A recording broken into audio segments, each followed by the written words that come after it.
Welcome. Tuesday, May 28th. Ty Butler, Cassie Butler, Progressively Becoming. We say hello to you all. Good evening, everyone. Welcome to another episode of Progressively Becoming podcast. As you're getting on, make sure you let someone know that we're live right now. We are. And every last Tuesday of the month, we are live. We're going to get into some things today, as we usually do. As we do. So make sure you guys follow us on every social media network. Progressively Becoming Studios. That's YouTube. That is Instagram. We're all over the place. And by the way, little peek behind the scenes, we're getting, photo, text messages of the place of exchange, the new building being unveiled soon. So we on and popping, baby. It's big things are coming. Big things are happening, and we're so excited about it. We outside this summer, y'all. We outside. We're going to be outside in the church. In Camden. So it's going to be good thing. We have good things coming. I'm so excited. We can actually start there with just how blessed we are to be a part of this ministry. I mean, to quite literally watch it from the ground up. I'm so proud of my folks for, doing that damn thing in the face of adversity. I like to always struggle. I like to always focus on the struggle, the adversity, the criticism, just because it accentuates just how incredible of a feat this is, to start your own church from the ground up. Like that's something that's really cool. It's remarkable. I'm really excited for them. We haven't released specific details yet, but very, very soon we're looking for it to be, debut very soon. So you guys got to stay tuned for that. Make sure you guys are following us on social media, Progressively Becoming Studios, on Facebook, on YouTube, on Instagram. Hit that follow button so you know what's going on when things are happening. Speaking of which, today is Tuesday, so we have our podcast. On Thursday, we'll have our morning devotions at 6 a.m. Last week, they had it at 3 a.m. What's up with that? Can we 3 a.m. Yo, sometimes when God delivers you a message, be like, yeah, God, that ain't it. No. That's all jokes. I'm calling out. Now, 3 a.m. on a Tuesday, that was on a Thursday, that was laid on Pastor Jamel's heart, and he went forth and prospered. Also, shout out to my mom, man. She pulled up for Mother's Day, delivered that sermon. Yeah. Pastor Lakeisha Tony. Doing her thing. Was in the building. She was doing the singing. Yeah. She was doing the word. Man. I wonder if she got time and a half. She wears too many day. hats. You get time and a half. She got time and a half. The worship and praise and the sermon. So shout out to her. Shout out to TPOE for doing the thing.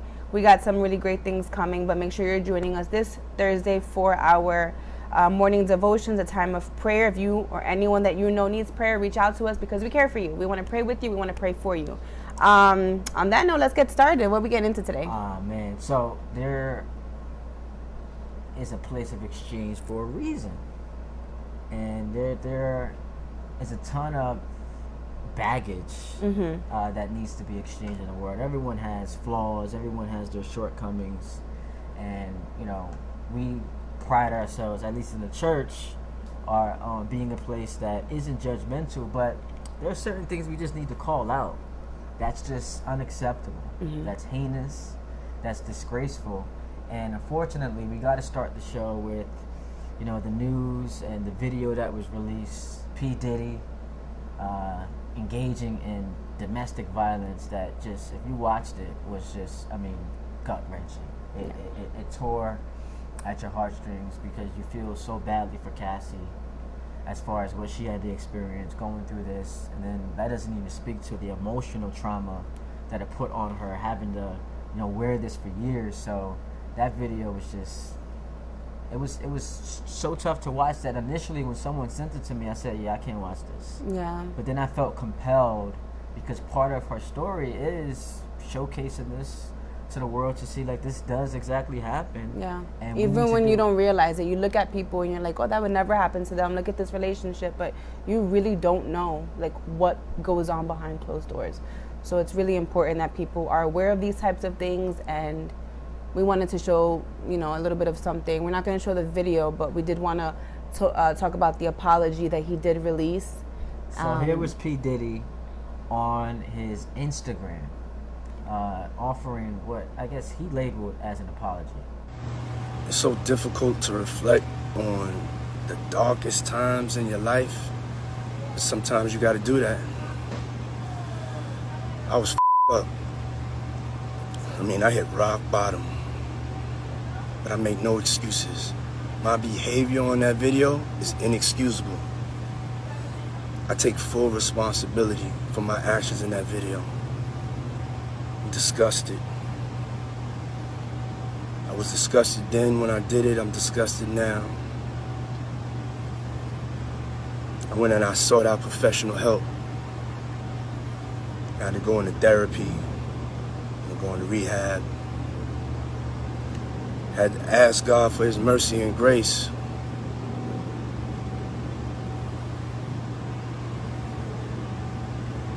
I'm so sorry.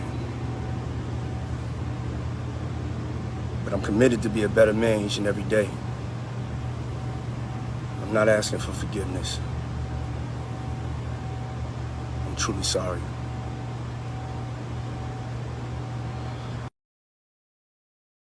So, I mean, what initially jumped out to me watching this video was, who is he apologizing to? Because he never once mentions her name. Right. He never once says to Cassie, I apologize.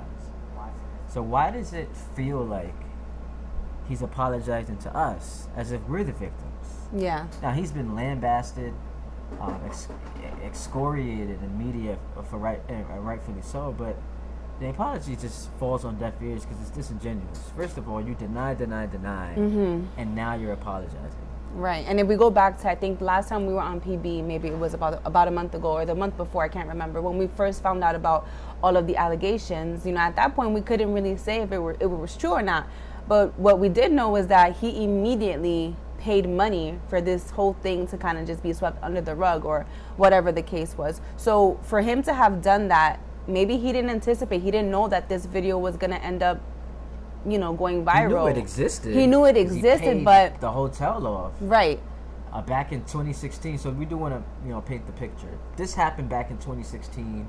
He knew about the video and apparently was able to pay the hotel off, and, you know, in the midst of this lawsuit that had been administered to him, it was uncovered. Someone leaked it to the media, and then it went viral. They stayed in a relationship together until 2019, or, you know, the article says a business partnership until 2019, but this took place in 2016. Yeah. So like I was saying, he went ahead and did this whole apology video after that video went viral. Why did he not do that before the video went viral? And, you know, people knew about it. People knew it was happening. Why did he not go on public the way he did on Instagram and apologize to Cassie, apologize to the public, you know, to Cassie more importantly, right? But the fact that he waited until all this came out to then release a video just doesn't seem sincere. And again, like you mentioned, it doesn't seem like he's apologizing to Cassie. He's just apologizing that we saw the video and he feels like crap, like that we got found out. He did mention that he's seeking, or he sought out professional help. He went to therapy, rehab, all the things, and you could only hope that that's something he actually did and he is becoming a better person. However, it doesn't erase all the damage that he's caused to Cassie. Yeah, he's a criminal, and I don't want to sit here and rag on him because it's quote unquote the easy thing to do, but I do feel like it would be irresponsible for us to not call out what is clearly criminal behavior and something that should be distasteful for all of us. And I understand, hey, we don't want to judge. I mean, sometimes those rules go out the window when it is our obligation with this platform, understanding that there are a lot of victims out there who need that safe space to come and tell their story. So we just felt it was necessary to come out and discuss what was clearly one of the biggest stories in media. And it's just really sad. Yeah, and I did want to also read what Cassie released, because she was completely silent about everything as it was happening, but she did release a statement, and I'm just going to read it really quickly to you guys. She said, "Thank you for all the love and support from my family, friends, and strangers, and those I have yet to meet. The outpouring of love has created a place for my younger self to settle and feel safe now. But this is only the beginning. Domestic violence is the issue. It broke me down to someone I never thought I would become. With a lot of hard work, I am better today, but I will always be recovering from my past. Thank you to everyone that has taken the time to take this matter seriously. My only ask is that everyone open your heart to believing victims the first time. It takes a lot of heart to tell the truth out of a situation that you were powerless in. I offer my hand to those that are still living in fear. Reach out to your people. Don't cut them off. No one should be carrying this weight alone. This healing journey is never ending, but this support means everything to me. Thank you. Love always, Cassie. So again, we just wanted to bring attention to that. She has a very large following, so I'm sure that there are people who may be in her same position who see that and gives them the courage to speak up in any capacity. But we do want to also bring light to that and let you know that there is help available if you or anyone that you know is struggling with some sort of domestic violence issue. There are resources for you, so you can call the hotline. We're going to post it on our social media. The number is 800-799-7233, and you can also text BEGIN to 88788. Again, information is available on Google. We're going to post it to our social media because, we do stand with those who are victims in, any type of abusive relationship or just abuse in general. Absolutely. So let's get this show moving. I think this is a good time as we almost hit the halfway mark of 2024, which feels crazy that the year has flown by so fast. It's already going to be June. My baby's birthday is coming up. Noah's going to be 3 years old. He's going to be 3. Even that alone is just like, wow, time flies. Absolutely insane. But this is like a nice benchmark to go back and analyze, some of our goals. According to BetterHelp, because we all come into the year with things we want to change. We call them New Year's resolutions. And for a while, I thought it was comical because it's just like that go-to phrase people use. But there is some value in setting goals and standards and things you want to accomplish. According to BetterHelp, in one survey, only 36% of people on average make it past the first month. Check that out. 36% of people make it through January as far as their goals are concerned, compared to 9% who successfully keep their resolutions throughout the year. So why is it that we can say most or a lot of, 99 or 91% of New Year's resolutions fail? And what can you attribute that to? Like, is it pressure? Is it just that complacency aspect? I think there are just so many different factors that come into play. I think there's a lot of different variables. It's the way that you go about setting your goals. You're not setting yourself up for success. Maybe your goals, and I'm not to say that you're being too ambitious, but maybe they're just not realistic for you to be able to attack. There are so many reasons, right? Adversity, right? There are things that happen in your life. You may set out to do something, but then something happens and you weren't able to hit that goal.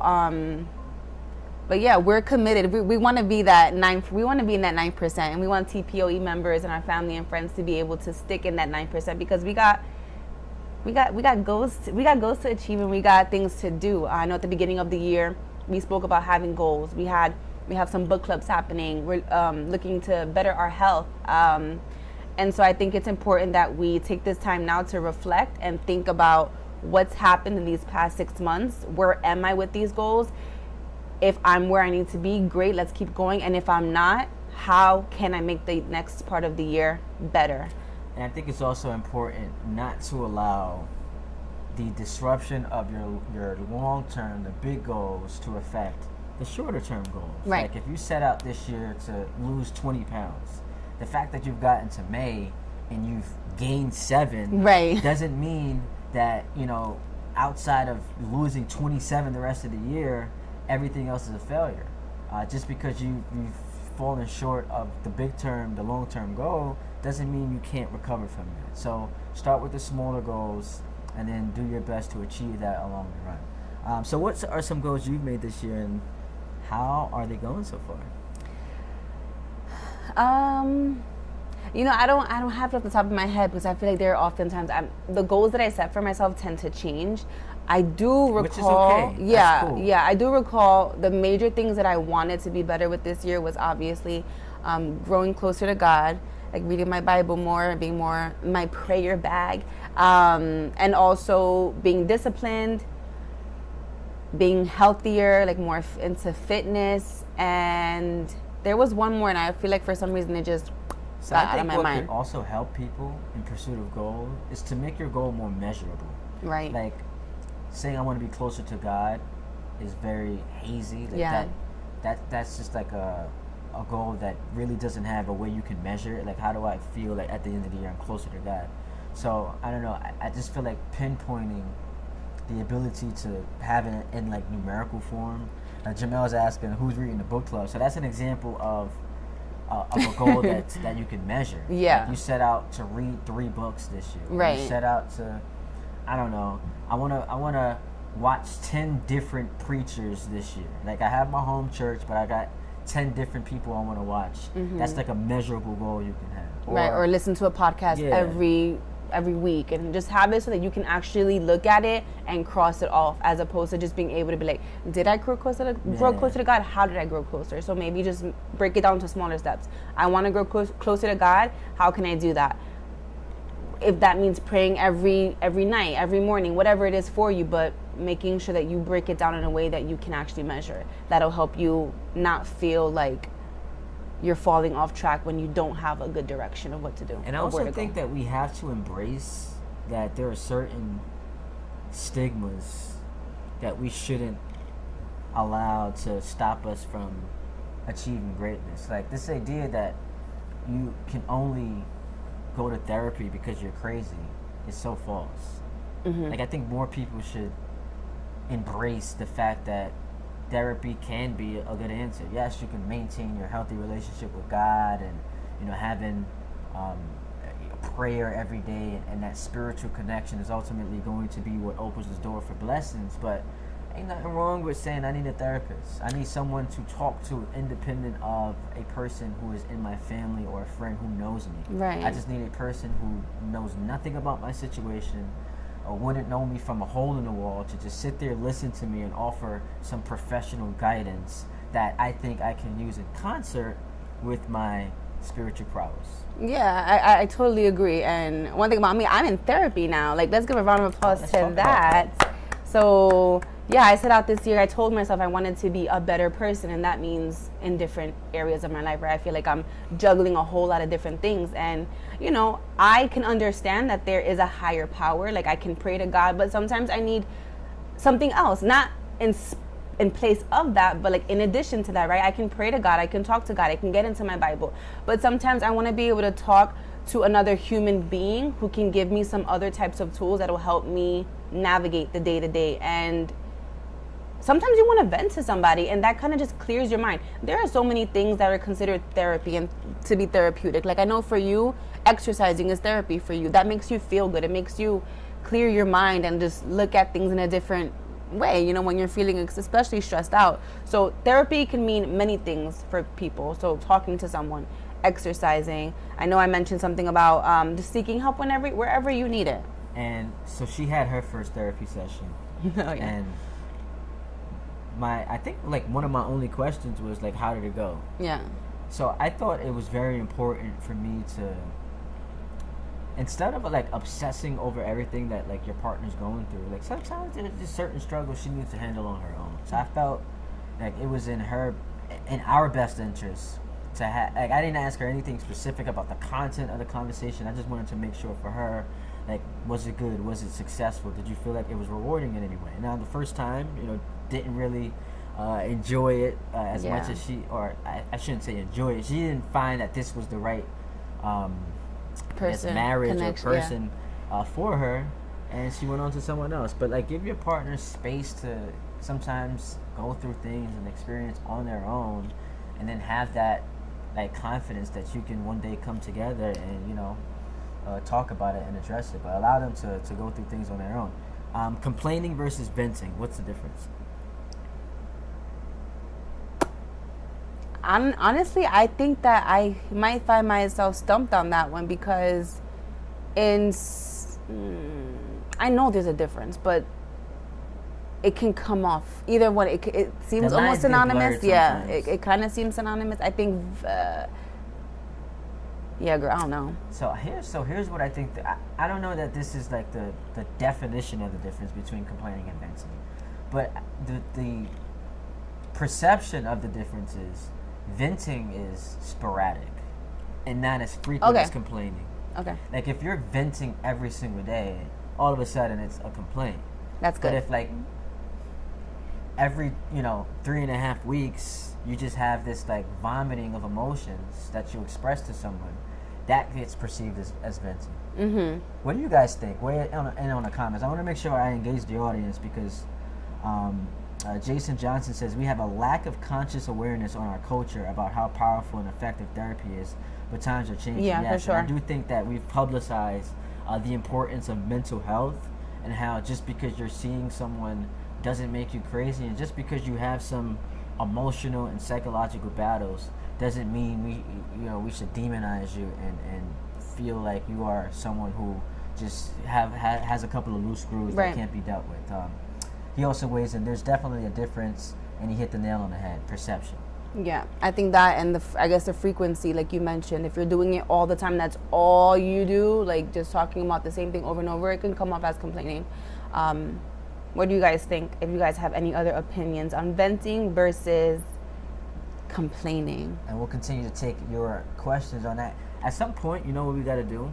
When we really take this thing to the next level? What? Allow people to call in to our podcast. Oh, we could have people submit like voice notes and then we can play it and then... No, we can have them call in so we could go back and forth. Like podcasts are able to do that. Oh, Like, yeah, there's a call-in yeah. number. Yeah, we we can have should a do back that. and forth. So in addition to the comments that we're getting, people can actually call in. Yeah. We just need someone to vet. Yeah. We'll need a vetting process. We need Noah to get on that. Like, what do you want to talk to my mom and dad What do you about? want to talk about? Make sure you keep it succinct and not go on too long. I have a random question. What's up? This just popped into my head and has nothing to do with anything that we're talking about. This is for all the preachers out there.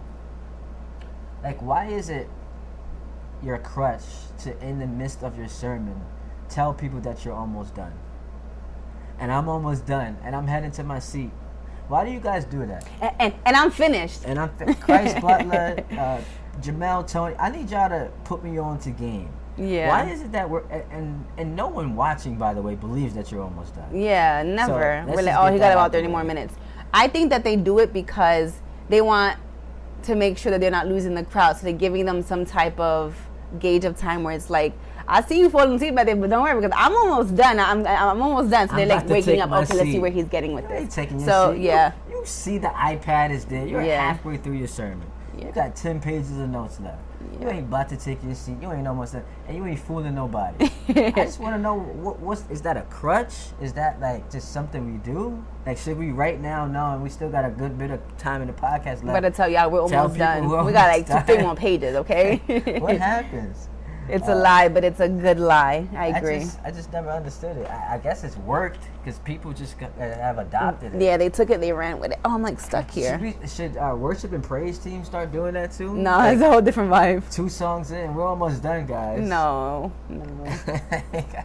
I just at least 3 closes, and we do have Pastor Tony who weighs in and says it's engagement, adding humor to heavy spiritual topics. Okay. I guess so. I could see that.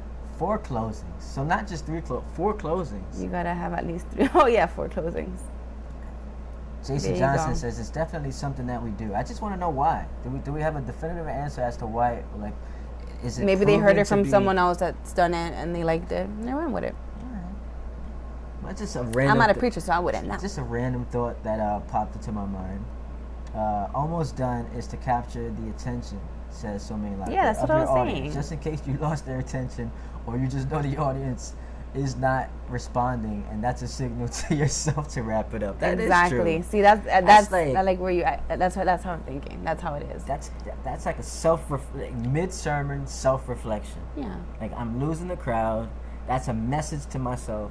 I need to almost be Even done. in a classroom setting, because technically they're teachers, right? So in a classroom setting, you put a timer up, you let the kids know, all right, guys, we're working for 5 more minutes, and you have a visual. And as you're waiting, you go around and you give them little, all right, you have 2 more minutes. Look at that. Like, just let them know. Like, let them know that it's coming to an end. Yeah. Persevere, okay? All right. So to put a finishing touch on this, you actually were listening to a sermon Yes. about discipline versus regret. Yes, they talked about discipline versus regret. And what's the insight you have to share on that? Like, why did this topic fascinate you so much? It's now things a little bit like hazy. I can't remember it too much, but I do know that I think it was Pastor. We're almost done, by the way. Pastor Madu, we're not done. Pastor Madu, Robert Madu, he spoke about, and if I'm getting it wrong, if it's not the same pastor, then my bad. But anyway, discipline versus regret. So he talks about like both these things in life are painful things. So when you are disciplined and committing yourself to setting out to accomplish a goal, there's pain in that, right? Because it's getting up early, it's changing your habits, and it's just not an easy thing to do. So in a sense, it is painful to experience that type of growth. Regretting something is also very painful, because then you look back on everything that happened or didn't happen, and you're like, damn, like that hurts. Because let's just say, give an example, losing weight or having a goal to exercise more, right? If you're, what are we telling our audience that we keep using weight as, because that's something that we're like, are we telling these people that we think that I'm they're not fat? no I just think that's an example that they can just go with it. We can use another example, but this is like the easy thing that comes to mind. So you want to lose weight. Being disciplined means changing your eating habits, going to the gym. Now, in doing so, being disciplined, you are going to reap the benefits, because you're going to lose weight, you're going to feel better about yourself, you're going to get stronger, all the things. Or you cannot do these things, not be disciplined, and then end up feeling regret, which is painful. So it's like, choose your heart, right? Choose your pain. What would you rather do?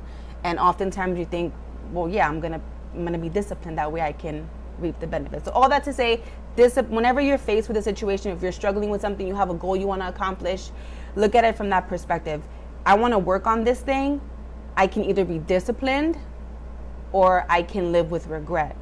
More often than not, you're going to say, let me just be disciplined, because even though discipline is tough, it is a mental, spiritual, and emotional grind, physical grind, depending on what it is. We can use, your spirituality as an example. Yeah. Like wanting to invest hard in whatever your ministry is.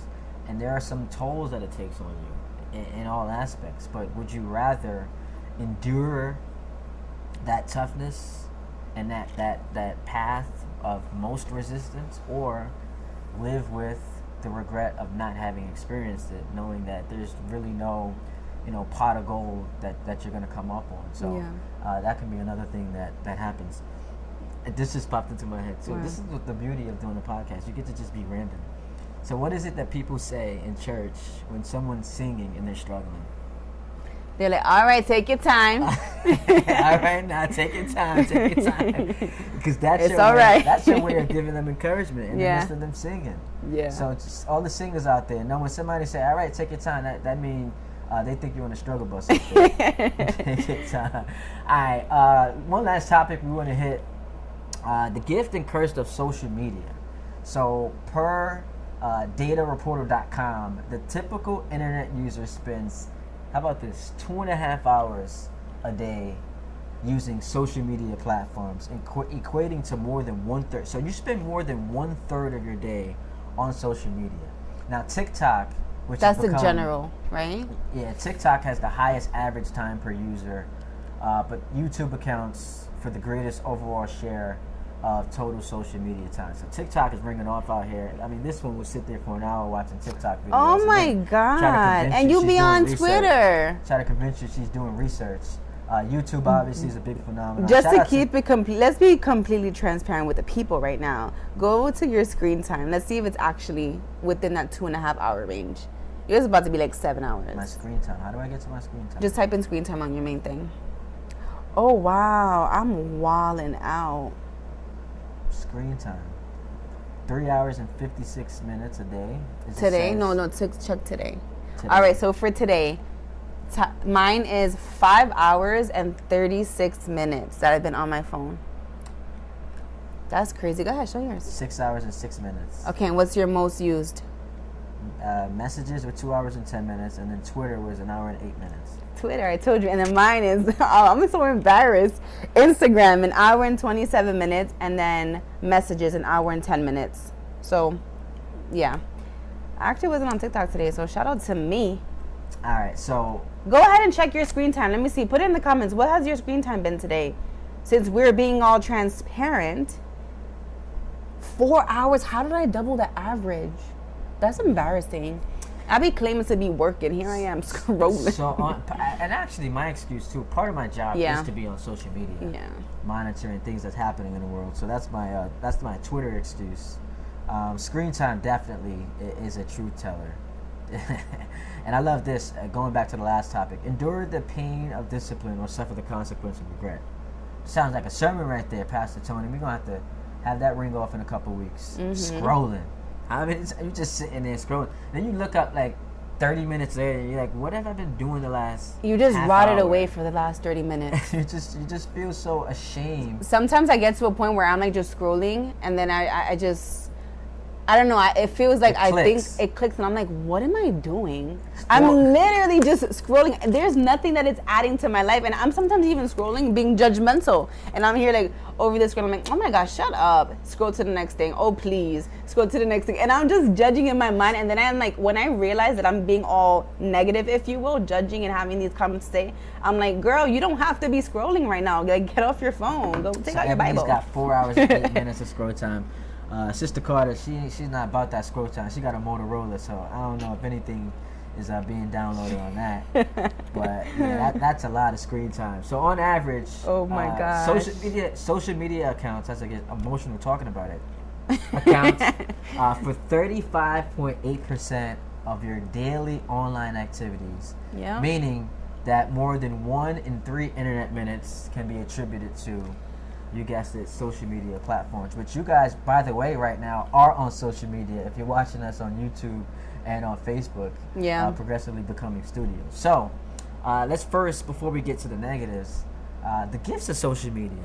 The gifts of social media. There are many, many benefits and advantages to having social media. Professional expansion and growth of your brand. Like if you work for a company, one of the most popular ways to grow said company is to broadcast it and advertise it on social media. Yeah, you don't have to spend so much money as opposed to how it was back then when you're paying all this money for ads. People make jobs out of that, you know, and you can get paid for doing that. It has certainly expedited the process of growing your audience. If I mentioned company, you talk about like just being an individual who's in the limelight for whatever reason. If you are an influencer or a member of the media, this church right here, the place of exchange, you definitely want to use social media to grow your brand. You can use it to spread positivity. I'm sure you've come across, in the midst of the cesspool that is social media, with all the toxicity out there, I'm pretty sure there are a ton of times you've come across positive videos, inspiring, that have, had a lasting impact on motivating. People have social media accounts where they're promoting fitness, and there are some apps that have some positive quotes if that's something that you're into. And so there's a lot of ways for you to receive positivity on social media. But we're sticking to the positives right now. We'll get into the negatives. So my mom says 5 hours and 8 minutes. That's crazy. Jamel says 2 hours and I don't 34 believe that, minutes. Jamel. Well, it's just because he's got like tablets and laptops. Oh yeah, so let's go to all of your different tech devices, because let's be real. So one of my least favorite things that was magnified during the social unrest portion of the pandemic was this idea that athletes shouldn't be, using their platforms to highlight racial and social injustice and, to whatever they feel necessary, talk about politics. And I absolutely think that if you are someone, a public figure, who deems it necessary, should talk about these things. Yeah. Because you have a powerful influence. Now, we could decide whether it's ridiculous or not that, if Kim Kardashian decides that she wants to vote for Joe Biden, like, why should you as a person feel like that entices you to do the same? And that goes the other way with, Chef G and Sleepy Hollow making a fool of themselves in the Bronx the other day at the Trump rally, talking about Make America Great Again. They got no idea what his policies are, but they'll sit there with a red hat. But go off, sis. Them. But anyway, that is a powerful tool for people who have large voices, to use social media to help connect and to talk about some of the real things that are going on, selling and promoting things. And obviously simply just being able to connect with your family and friends. Not everybody lives in the same place. I have family in Florida. They have their own families. I have family in Arizona, and so obviously we don't see them often. But it's nice to be able to see pictures of the families, being able to connect. I get to talk to my grandma. There's so many benefits. And speaking of which, tomorrow's my grandma's birthday. Oh, so how old are we talking? Grandma, how old is she gonna be? Put you on the spot here. Yeah, I think 75. 75. That's 49. She was born in 49. So 49 to 99 is 50. To 2009 is 70, and then to 2024 75. She's gonna be 75. God bless. Happy Grandma. 75th birthday to my homie Eddie out there. Eddie. she down in Florida doing that thing. You got a chance to see her a couple weeks ago. Yeah, we went back in April. So yeah, I mean, but it's nice to be able to have social media because I can get on FaceTime or. Yesterday we were actually talking via DMs on Instagram, so it's funny that my almost 75-year-old grandma is hitting me up in the DMs, but we stay connected, and so that's definitely a blessing. Happy birthday, Edith. We love and appreciate you. We love you, Grandma. So the curses of social media, the juicy part of it. Wait, one more thing I wanted to mention. What's that having social media, having these platforms, it gives you easy access to receive information, knowledge and information, but that's like a double-edged sword, and we're going to get into that next. Yeah. So what are the curses of social media? I mean, so many different character flaws get exposed. Those who are self-aggrandizing, inability to read a room, like just the tone deafness of social media sometimes. Where like you're posting things and you're just like, yeah, I don't think this is smart. I don't think that was the right thing to post. But then that leaves it open for people to feel like they can have opinions and judgmental comments. I'm flirting with being very honest about something that really just, I don't know if I want to do it. Do it. I'm like the little devil. Do it. It can't be that bad. Look at you huffing and puffing over there. Is that serious? No, because I'm trying to think if there's someone I've seen do it recently that could. This is not to offend anyone. Wait, tell me first. The disclaimer is, come on, man. We keep it real on the show. The disclaimer is, this is how I feel. This is not necessarily how she feels. This is not necessarily how our pastors feel. I'm a little nervous over here. But I find it really off-putting when people post pictures of dead bodies in a casket in a funeral. I don't think that belongs on social media, to be quite honest with you. Now, you can feel differently about it, but I just don't know that, literally in the face of saying goodbye to a loved one, first thing I think about is, let me post this on social media for people to see. That's just not my cup of tea. You guys can decide to do what you want. I just don't think that it feels classless. There's a certain level of decorum that it lacks. And again, if you disagree with me, feel free. Post it in the chat. If you vehemently disagree with me, or you have a reason as to why people do it, I would love to be educated. Yeah, because you just don't understand why. We can disagree. It's fine. I actually would love it for y'all to disagree with me. I want to argue a little bit more, but I just don't. I don't think that belongs on social media. No, I agree. I think some things need to be kept private, and I think those are just one of those things that need to be kept private. So that's what I talk about when it comes to airing out dirty laundry with family. That's tone deaf. Perpetuating fraudulence, acting like you live a life that you really don't live, but you just want to showcase it to people just so you can feel better about yourself. I know you in real life. Shut up. That's not what's happening. You're posting a bunch of salads, and meanwhile you're in the 230s. That's not nice, because they could be working towards a goal. So that wasn't a nice one. You can't start the show by encouraging people to work towards a goal. Don't say make jokes like that, which is so funny. It brings me to hypocrisy. People, and I just was hypocrites. I'm being all encouraging while tearing people down. Shouldn't do that. That's not a TPOE No, it's not. Ignorance. We do not claim this. Groupthink. So there are a lot of flaws that permeate social media that get exposed.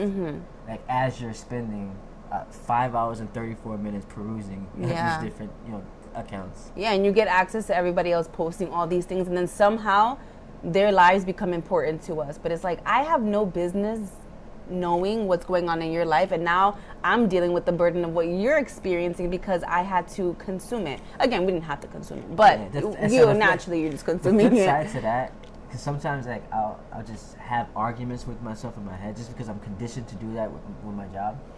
The flip side to that is, you complaining about what I post on social media. Don't follow me. You don't gotta follow me. Yeah. If you don't like what I post, don't follow me. Yeah. I be muting people. I got a whole list of muted people. But it's so funny when people will attack me on Twitter oh, But they you're still follow stupid. you, And yeah. I'm just like, oh, that's cute because you follow. They'll be like, And you're also dumb, listening to me on radio, you're and you don't have dumb, to. You have no idea what you're talking about. All your opinions are stupid. And I'm like, yeah, you still follow me. Right, So I must yeah. be doing something right. Yeah. The jealousy and envy that just gets created by watching other people's profiles, that's a negative. That's a curse of social media. The amount of time you spent on there, as we talked about, is detrimental. And to some degree, this works both ways. Like, you get influenced by what you consume. That could work in a positive way and in a negative way. And that's kind of the point that we were making before about it being a good thing that you have social media, you have access to all the information, but also, like, we were not created to have access to know everything. I just don't think it's healthy. I had an app on my phone, and you guys are probably familiar with it. It's called Citizens, and you basically get alerted whenever there's something going on in the area. And I had to deactivate that from my phone because I used to get anxiety, and I used to think the absolute worst. I'll hear a siren, and immediately I would start grabbing my phone, looking to see what's happening, and he'd be like, "What are you doing? Like, what are you doing?" I'm like, "I don't know. I'm just." It's a bad app. Like, I understand you want to be, knowledgeable of everything that's happening, but it feeds into so like poisonous. the how you can get anxious and depressed, and just you don't look at life in a positive way because you're just consumed by all the negativity. For example, watching the news. Yeah. I know it's important to know what's going on in the world, especially with what's going on right now, with that baby's head being cut off. Yeah. It's crazy. I don't want to see that video. I'm refusing to, but doesn't mean that I am not aware of what's going on. But that's so. It puts a lot of anxiety in your heart, and sometimes it's not good for us to know all these things or just be exposed to all of the things that are happening in this world, because we are not built to know everything. Like, we're not God. So I just don't think that it's in that way. Social media is like not. I think you got to good. find a healthy way to balance because knowledge is very important. Yeah, you should be yeah. educated on most of what's happening in the world as best as possible. But finding a healthy balance between how you consume it and how you let it affect you. Yeah. Because we should know that, shootings and all these things are happening. It's just that, like, if I got to sit there for 30 minutes staring at a TV screen at 10:30 at night when, I'm exhausted, my mind's already racing, I've got anxiety thinking about the next day. And on top of that, here's 3 straight stories of just brutal crimes. It's just not healthy for your mental. Yeah, for sure. And it kind of goes back to the thing about therapy, and not necessarily just therapy, but knowing what the limit is for you and being able to overcome when you are faced with those situations where you're feeling really anxious, you're feeling really nervous, and you don't know where to turn. Have some sort of outlet, whether it be talking to someone, whether it's praying, exercising, having a little snack to make you feel better. You have to put those things in place, because if not, we're doomed. We're doomed pretty much, because it's a lot that's happening in this world. So I guess this is the point where we say goodnight to everyone. Is it? Yeah. It's covered everything that we wanted to cover, I see. Yeah, this is fun. We be yapping. This was a good time. We do appreciate the audience weighing in, because that does help the show flow. So shout out to everyone who participated in the conversation tonight. Make sure, again, you continue to, what does my mom say? Tag a friend, tell a friend, tell a friend. Tag a friend. I don't know that PB is on. I think Jamel actually does it. He's like, tell a friend who tells a friend who tells a friend. I literally don't ever recall him saying that. Yeah, he does that. And my mom said, let them know that PB is on now. Right. So this was fun. This was a good time. Then She said that was quick. Yeah. I'm so I was sorry. gonna make a that's what she said joke, but the older audience might not appreciate it. Yeah, you need to chill. So let's they're chill gonna out. be like, we're done with them. We're trying to youngify the crowd. Youngify. Go tag a youngified friend. We're trying to get these people. Oh, I gotta do this because my aunt Kamisha's on here. So, and then I just saw my grandmother Connie's on here too. We would be remiss if we didn't quickly eulogize the Knicks season, because that came to an end in gut-wrenching fashion. Yeah, that's sad. I was at Game 7 at the Garden, and it was a miserable experience for most people there. I'm not a Knicks fan, but I did have some vested interests. I thought that we would be able to go to some more games, even go to Boston for the conference finals. Yeah. But, fortunately, it came to an end.